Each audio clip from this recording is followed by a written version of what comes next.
एक बहुत important question है ये कि अगर आपके पास साइन की पावर p और कॉस की पावर q दी हो तो आप उसे कैसे बीटा और गामा फंक्शंस के टर्म्स में लिखेंगे। सॉल्यूशन शुरू करते हैं हम। तो हमारे पास सबसे पहले गिवन है ये वाली टर्म। तो पहले हम सबसे पहले क्या लिखेंगे, हमें एक बीटा फंक्शन का रिलेशन पता है कि वी नो दैट, हमें पता है कि बीटा m कोमा n किसके इक्वल होते हैं, it is equal to 2 times 0 से पाई बाई 2। ठीक है, साइन की पावर 2m-1 थीटा, कॉस की power 2n-1 theta D theta के बराबर। हमें ये पता है कि बीटा एम एन इसके बराबर होते हैं। ठीक है,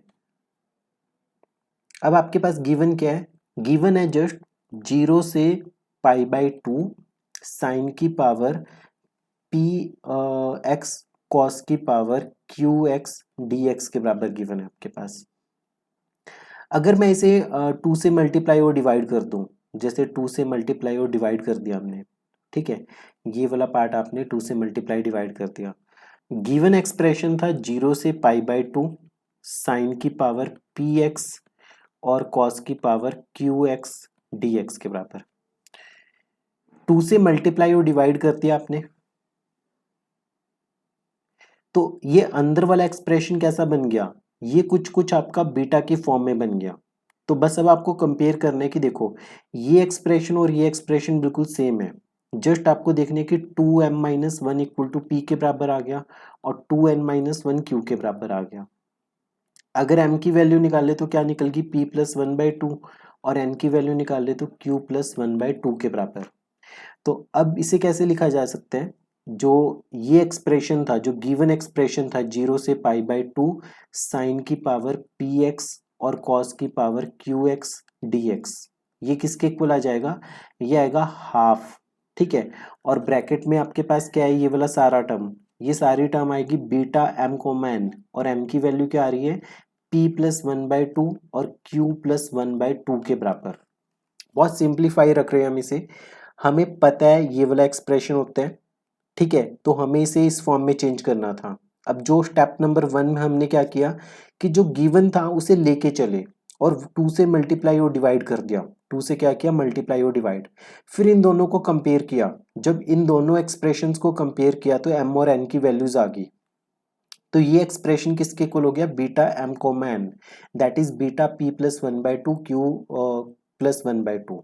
अब हमें बीटा और गामा के बीच में रिलेशन पता है, तो इसे हम लिखेंगे half gamma P plus 1/2 gamma Q plus 1/2 upon, upon में क्या आ जाएगा आपके पास, p plus 1/2 plus Q plus 1/2, that is gamma m gamma n upon gamma m plus n के बराबर। ठीक है, तो हमें ये पता चल गया। अब फिर से लिख लेते हैं एक बार, अगर आपके पास कभी भी 0 टू पाई बाई 2 साइन की पावर पी एक्स और कॉस की power Q x D x ये दिखाओ, ये लिखाओ, तो इसे हम कैसे करेंगे, गामा पी प्लस 1/2 और gamma Q plus 1/2 divided by gamma P plus 1/2 plus Q plus 1/2 के बराबर। ठीक है, अब इसमें एक चेंज हो रहा है कि हाफ से हमें मल्टीप्लाई भी करना पड़ेगा, we will multiply it with the half sine, half के साथ। अब आपको क्वेश्चन में आगे दिया हुआ था कि hence we have to evaluate, तो हमें किसे इवैल्यूएट करना है, हमें इवैल्यूएट करने हमें इवैल्यूएट करने 0 to pi by 2, 0 to pi by 2 sine X की पावर 2/3 और कॉस एक्स की पावर -1/2 dx को कंपेयर करो। p की वैल्यू कितनी आ गई, p की वैल्यू आ गई 2/3 और q की वैल्यू किसके इक्वल आ गई, -1/2 के इक्वल। तो ये वैल्यूज इसमें पुट कर दिया, वैल्यूज पुट करोगे तो 2/3 प्लस 1 अपॉन 2। ठीक है, और गामा क्यू प्लस 1 क्या होगा, ये गामा क्यू प्लस 1, तो -12 प्लस 1 अपॉन 2, और इन दोनों का सम आपके पास आएगा that is p plus 1/2, 2/3 plus 1/2 plus q मतलब -12 प्लस 1/2 के बराबर। तो ये सारी वैल्यूज आपके पास आ गई। अब इसे सॉल्व करें तो आपके पास बनेगा हाफ गामा 5/6 के बराबर, और इसे सॉल्व करोगे तो गामा 1/4 के बराबर। फर्दर ये बनेगा गामा 13/12 के बराबर, 13/12। तो ये एक्सप्रेशंस आ गया आपके पास और ये फाइनल आंसर हो बनेगा इस इंटीग्रल का, इस इंटीग्रल का ये आंसर बनेगा।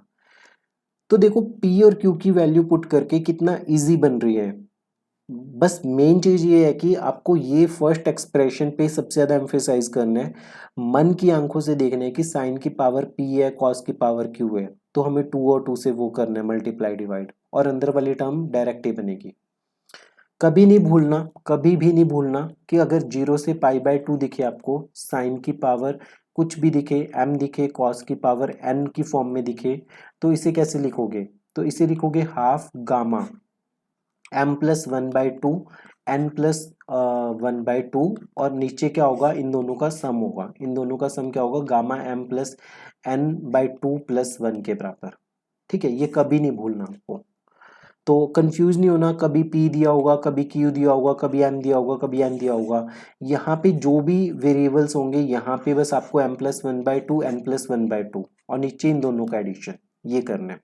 मिलते हैं अगली वीडियो में कुछ और क्वेश्चंस के साथ गामा फंक्शन की सेम कॉन्सेप्ट के ऊपर। तब तक पढ़ते रहिए, प्रैक्टिस करते रहिए अभ्यास कुल के साथ।